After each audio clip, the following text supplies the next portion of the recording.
Hello, everyone, and welcome back to Mallory's Weird World Adventures, the podcast.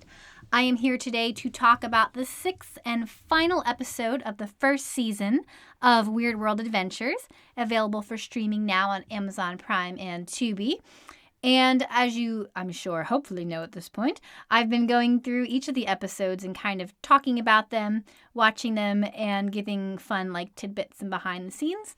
And I'm very excited to do it for this episode. This will probably be my favorite episode to review and do it with because, as I mentioned last time, the end of this episode has us conducting a paranormal investigation.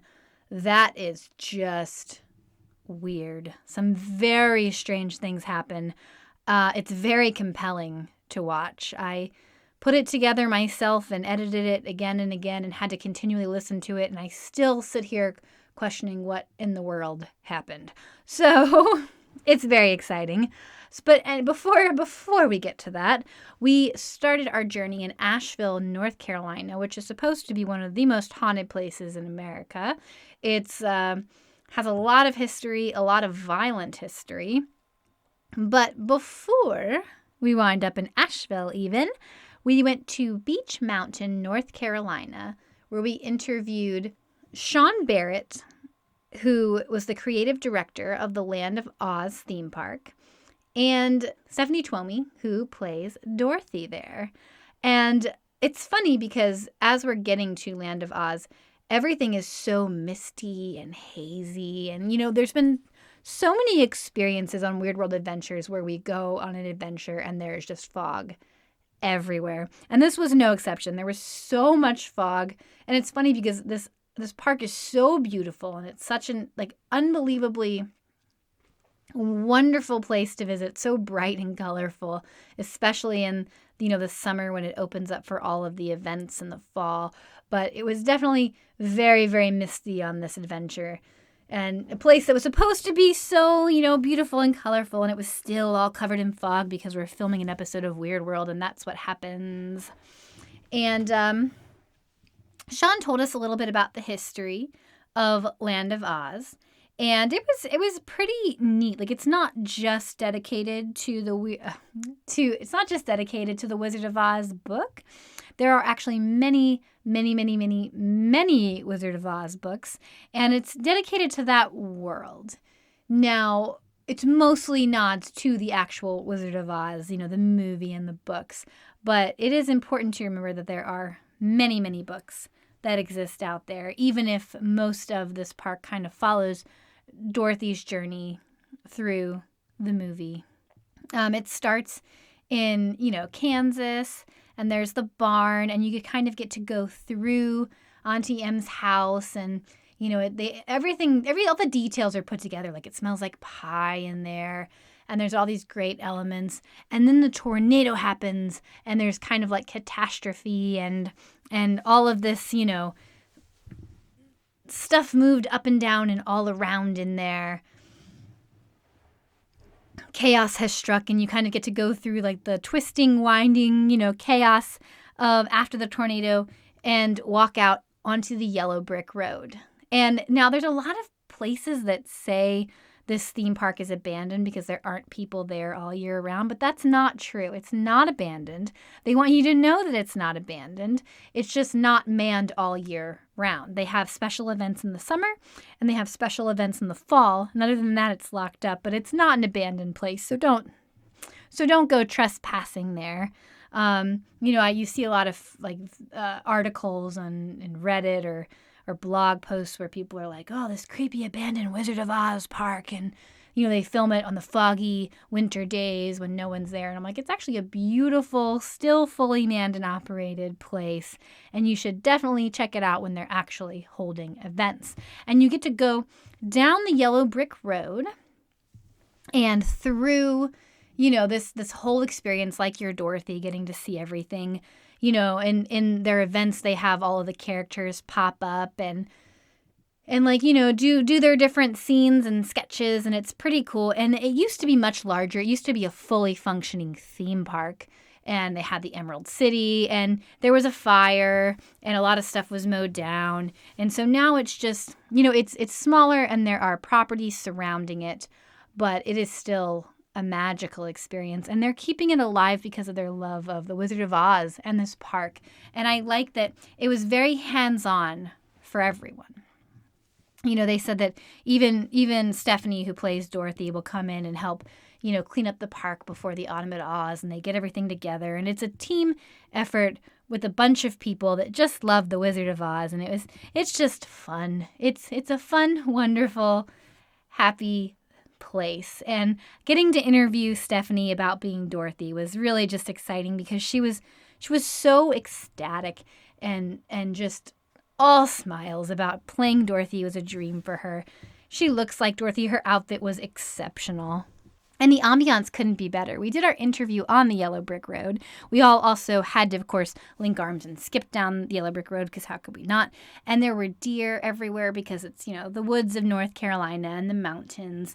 And when they built the park, they built it into the natural elements of the mountain. So, there's the rock facade where the lion comes from, and a lot of natural elements come into play with it, which is pretty cool and exciting. And gosh, you can definitely tell in this interview that I am exhausted and my face is swollen from all the fog and lack of sleep. Funny thing, a lot of people that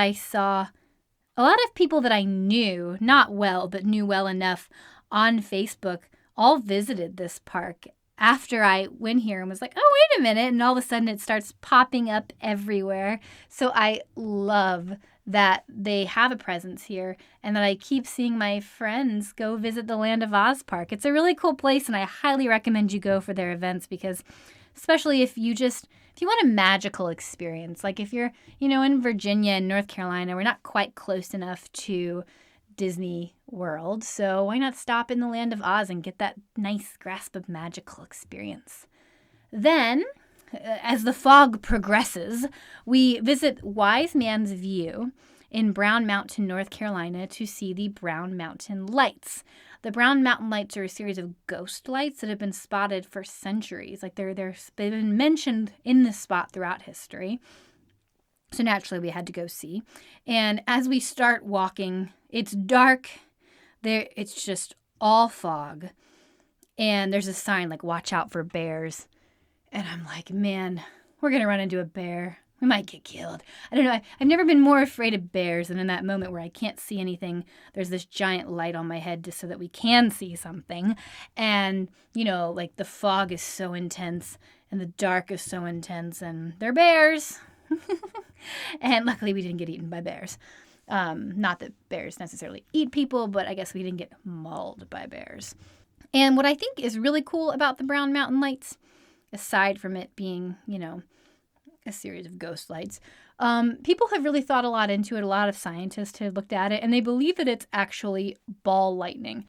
Ball lightning is a very not well-researched topic. There's not a lot known about it, so it would be pretty exciting to be able to see this in person. Unfortunately, because of the fog, we were not able to, but I intend to take a trip back there soon to follow up on it because I would love to see some ball lightning for myself. I would love to understand it on a greater level. I wish that we could have more research done on this so we can know what that means. And fun sidebar, we actually filmed the ender for this season of our show on the path there to Wise Man's View. We were nearing the end of the trip there.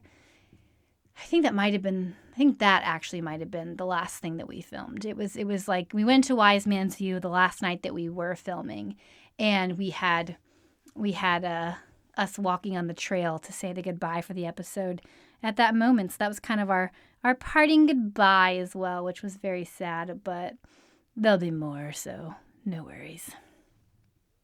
And then we go into our whole spiel here about Asheville, North Carolina, and a lot of the history that makes it supposedly one of the most haunted places.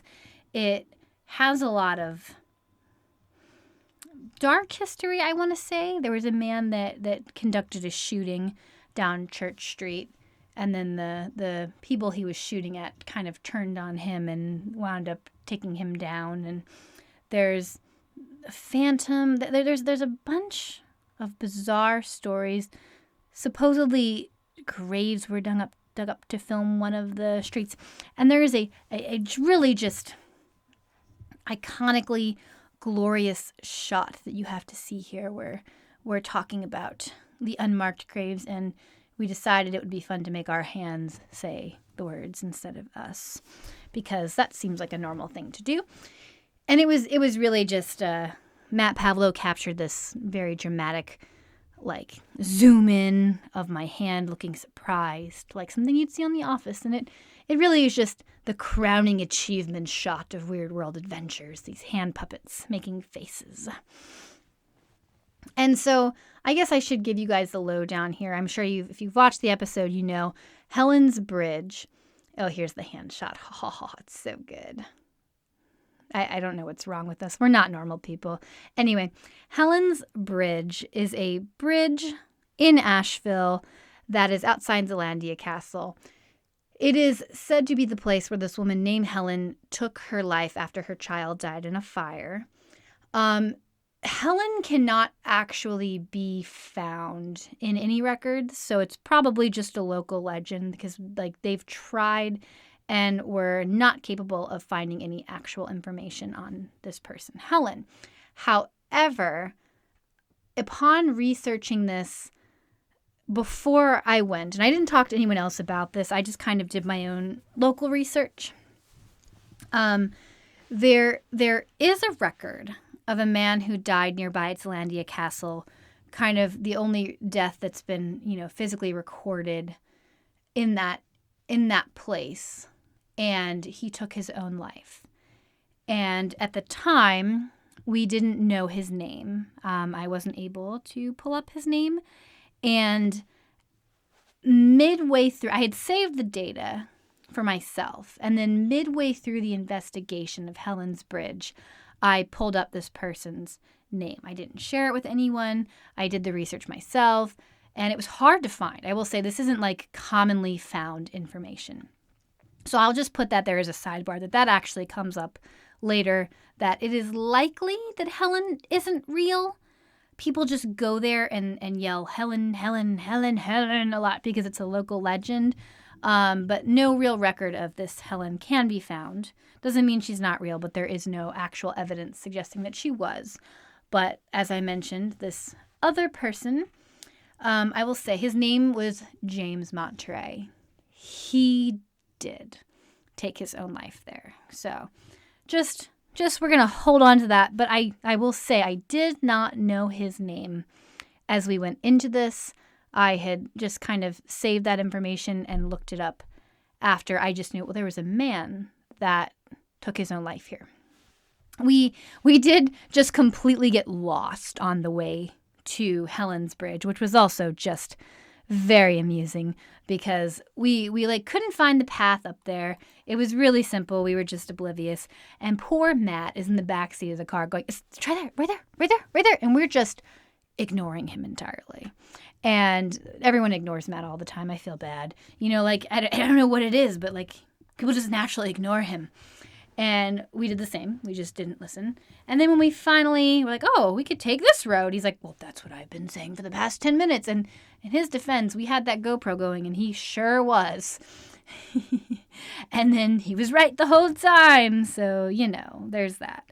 But we did eventually find it, and I will state on the record here that Matt was right. And we should have listened to him. You're welcome, Matt. So we arrive at Helen's Bridge, and we turn on the Executioner's Block app. I talked about this in the last podcast. It is an application that cycles through vocal sounds, and the idea is it doesn't connect to a radio frequency like the Spirit Box does, and it cycles through these vocal sounds, so the idea is that a spirit could manipulate it to make it sound like it's actually words. So now I'm going to be watching this in real time because this investigation, it still hits me in such a deep level. It's so wild. It immediately starts by saying, get out of here, which is just exactly what you want to hear, right? And there's a lot of talk where it says, hang the rope. And I will bring me the schnauzer. That was a fun one. I'm nervous to do it. There's just so many things that it's saying, and it sounds like it's a bunch of different voices, not just one person at times. And I will say it seems like a lot. It seems crazy when you watch this. Like I showed it to many of my friends who were just like, well, this can't be real, right? And I will say it is. This is absolutely what happened. 1,000%. I would not make this up. I mean, it happened over the course of a night. We were there for several hours, and then it gets cut down into a 15-minute segment. So it makes it look like this happened so much faster and more chaotically, I feel like, than it does. But it was so responsive. And it was saying Helen a lot. Helen's here. And it's Helen's bridge, so we're asking about Helen and expecting there to be a Helen, and it's Helen's here. And then at one point we see how many spirits are here. It says 5. And then, 5? About 5, yeah. So it was pretty aggressively responding to exactly what I was saying in prompt. And, there's things that you could discount, like it just saying help me or unrelated, but we asked questions and it did respond with answers that applied to what we were asking over and over and over and over again. And to me, that's what makes it valuable evidence. It's not the random things that might get said. It's the things that respond perfectly to what you're saying. And this went on for hours. I say you can move on. It says not an option. And then, so there's a point here now. So then Elizabeth takes the box. I had it for a while. Elizabeth takes it. It says, Mallory, let me in. I didn't hear it say, let me in. And Elizabeth just immediately says, no. And I didn't know, like, it's the thing about this box that I will say, it is very hard to understand in real time. Like, I could maybe understand half of what it was saying. When you go back and watch it on camera, even just on my computer, when it's all done to screen it, I can hear it so much more clearly than I could in the moment here. Something about the way it gets processed through the camera, it's easier to understand. So suddenly I'm understanding things when I'm watching it after the fact that I didn't understand there. So watching it too, there's a lot of things I wish I had responded to, but I didn't hear what it was saying. And I'm okay, just bear with me on this because I'm going to sound like a crazy person, like I'm talking to this box and it's responding and it's a ghost. But we're going to say hypothetically now that this is a spirit and we are communicating and this is what's happening. Again, I like hard facts and evidence, but the fact that this was responding to my questions almost perfectly, it was really more than coincidental for me. And then it kept doing this weird like thing. And then we start asking, who are you? It's me. It's me. It says a lot. I want you to understand. It's like it's frustrated. We can't understand it. And then it starts saying Jim, Jimmy, James. And this is like, I don't know, when it's James. When I went back and watched this after the fact, like I feel like I feel bad because we're asking what's your name in this box, and we're not understanding the response. So it's James, Jimmy, it's Jim, it's James. And we're not understanding, we're not hearing it because we don't understand what the box is saying. So it's like I'm watching the situation where it's like it's almost getting frustrated that we're not hearing it and we're not hearing it, and it keeps repeating it. And then I'm like, I remember watching that later in the hotel room with Elizabeth and going, man, I like feel bad for this like hypothetical ghost here because he's like yelling at us like, you morons, it's James, and we're just not hearing him. And like I feel bad that like I just was so unresponsive to what was happening here. And then it says something about Phillips, and that's important for later because we were like, Phillips? What is Phillips? And then, did someone kill yourself here or kill themselves here? And it says, I did, and Helen, which was interesting. And these are all things, again, like we didn't hear that. We just heard Helen in the meantime. But when I went back and listened with headphones later, it made the world of a difference. This was so clear in a way that it just wasn't live. And then it says Jim again, and we still didn't hear it. I'm so angry that we're not understanding what it's saying to us in the moment too, because it's so clear now. And then Elizabeth's kind of like, I'm just not feeling this anymore. We should go back. And then there is a moment. This is what's creepy. So when we were filming this, Elizabeth's like, let's go to the car and regroup and maybe get a different piece of equipment. And we go to leave. And as someone that's just there walking with her, I see her kind of like writhe and stop and go, oh, no, I did not like that. And I'm like, what is happening? She's like, something just tried to get me to stay. Like, that's all she can explain is like, it's like something grabbed her to like keep her from leaving. And in the moment, that was what I experienced. That's all that we know has happened. And when I went later to listen to this clip, you can see her just like stop and react. And at the same moment she's stopping and reacting, the boy says, no, stay. Which is just alarming because, again, something we didn't hear in the moment. And it matches like her physicality and what happened to her. And then she's kind of feeling like there's somebody here that I haven't heard in this box who is fucking with us. What is happening? Like, she gets very serious. Like, she's upset because this is going on. And, she's telling me like, well, something asked me to let it in. And I said, no, this isn't going to happen. I'm not doing that. And she kind of like, explained that part that I missed earlier. And then this is the part that there's while we're having a conversation with each other, it's like the voice in the box is having a conversation with itself. Like, there's multiple voices talking like with each other, and they're interacting. This is just chaos, right? I mean, I don't know what to make of it because it is just chaos. So then she says, and then it says, and they're going. Like, it's literally having a conversation with itself. And then Elizabeth says, what would you like me to do? And I will say the response, I was done. This is the response that made me done with all of this once we actually heard it, because this is the kicker. A voice comes in and says something very disturbing on camera, and we didn't hear it. None of us reacted to it in the moment, but you can hear it crystal clear on the camera. She says, what would you like me to do? And it says, hang. To which me and Matt Pavlo kind of laugh it off, like, oh, they just told us to hang. So he's like, well, like, hang out? Like, yeah, like, hang out, right? And then it clarifies. It says, hang out and hang. And the voice that it uses when it says it's like, it's otherworldly. I don't like it. I get the chills talking about it right now. We didn't hear it in the moment. Like I said, we didn't even react to it. So we went back to the car to regroup because we're like, well, this is just kind of weird. We're not sure what's happening right now.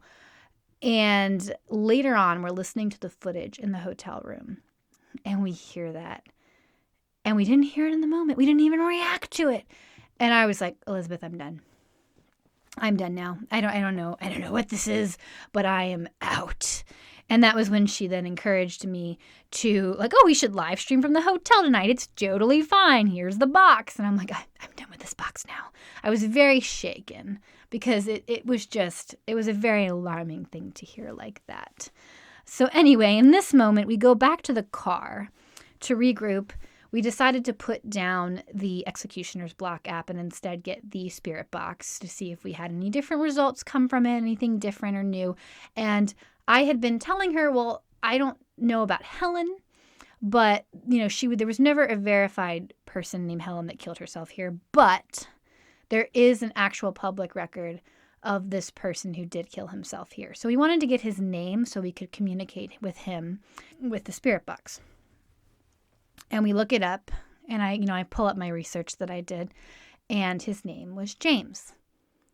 And I still don't think in that moment we put it together. But when we went back and watched the footage at home, when the hangout and hang happened later that night, or at the hotel later that night, we heard when we said, "What's your name?" It say, "James, Jim, Jimmy, James. It's James, Jim, Jimmy," over and over and over and over and over again. And when we heard all of that, in the first, we didn't know the name.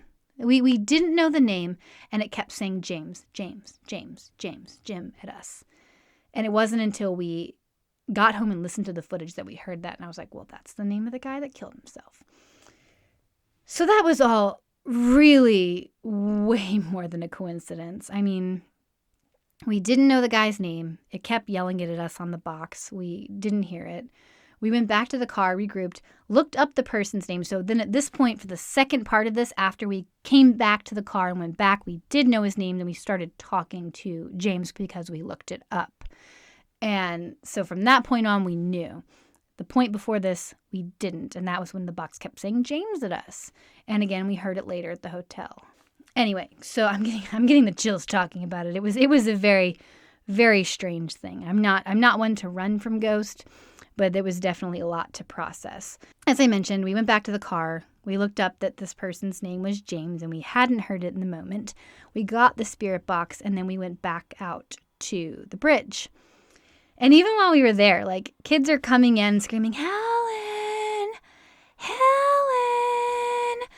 under the bridge and driving away. It's like this local legend. Everyone's into it. People come there and scream Helen. So I'm like, the box did say Helen a lot. There was a lot of weird things going on. And personally, I believe that maybe because so many people are coming to this spot and yelling Helen and putting all this energy and effort into Helen, there's some kind of buildup of energy or something that's happening there around Helen, even though Helen is not actually a real person.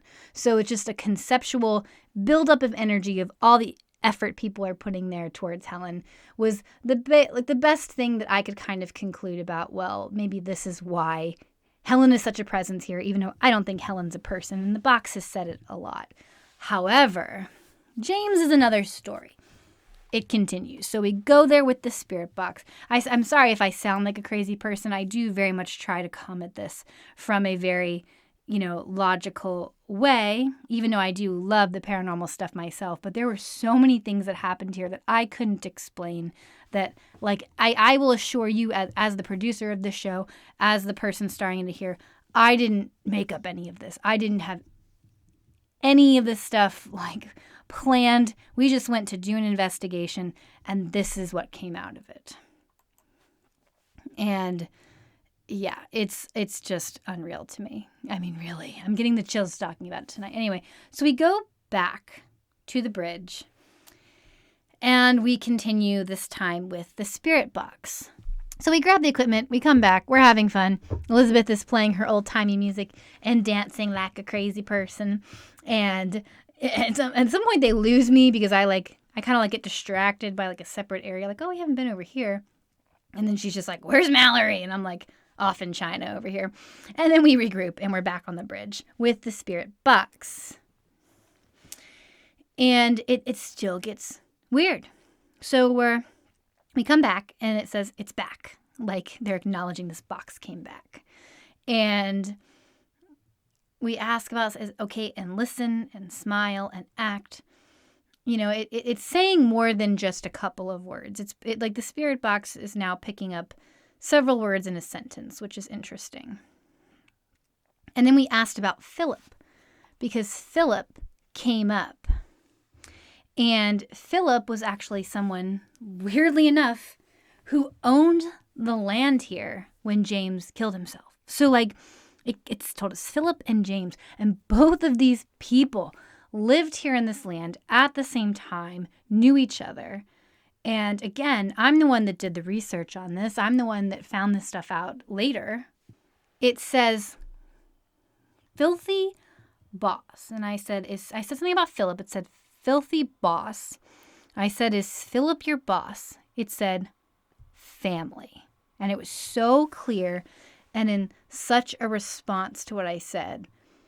that it was pretty bizarre. Again, the spirit box like this with one-word answers can be pretty coincidental, I think. But that was a pretty spot-on response to what I was saying. And then it kept talking about dancing and music. It called me sweetheart. It started to get a little little fun there.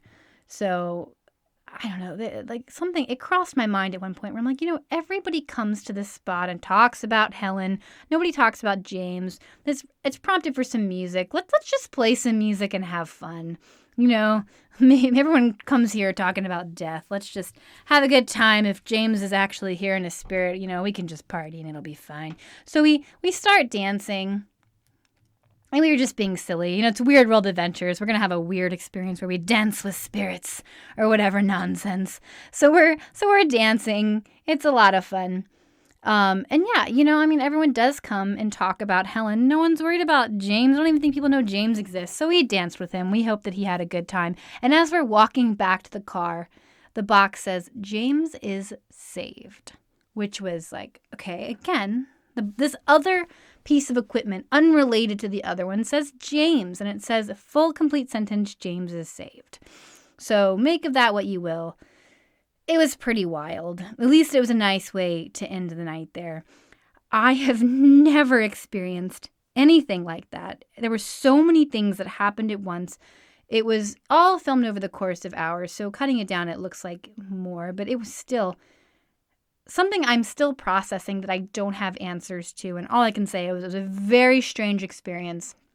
There was definitely something more than meets the eye happening there. Would I say it's paranormal? I don't know. I wouldn't say that for sure, but I definitely wouldn't say it was normal. That there was something happening there that I have yet to explain, and I hope to get more evidence and experiences in that realm later, because it was a lot of fun. It was disturbing. It was creepy. It was wild. It was all the things that I loved. And it was a fabulous way to end the first season of Weird World Adventures. That being said, I would love you guys to engage with me on Facebook at Weird World Adventures, on Twitter at Mallory Mackey, anywhere that you would like to access me, and let me know what your favorite parts of this season were and what your least favorite parts were, so we know what other things to feature in the upcoming seasons. And I think I've mentioned it before, but just to give you a little bit of a heads up, the next season of Weird World Adventures takes us worldwide. We do an interview at Bran Castle, which was amazing. If you don't know, that's Dracula's castle.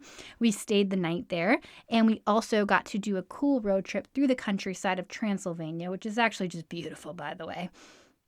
And then we wound up in New Orleans hunting for the Seven Gates of Guinea. So we have a lot of action, a lot of really cool interviews, a lot of amazing places lined up for season 2. I'm very excited to bring it to you. But I'd also like to know your opinion of what your favorite things were from this season, so we know what to add in more of for next time. I know I definitely want to do some investigations in some truly strange and wild places. So I definitely want to incorporate that, but I don't want that to be all of it either. Weird World Adventures is about weird experiences, weird people living weird lives. It's not just about the ghost and paranormal. It's a little bit of everything about what makes this world unique and unnatural and bizarre. And I can't wait to explore more of it with you. So we'll be back next week with the normally scheduled Weird World Adventures podcast episodes. For now, we're done with our episode-to-episode recap from the show streaming on Amazon Prime and Tubi. I very much hope you enjoyed.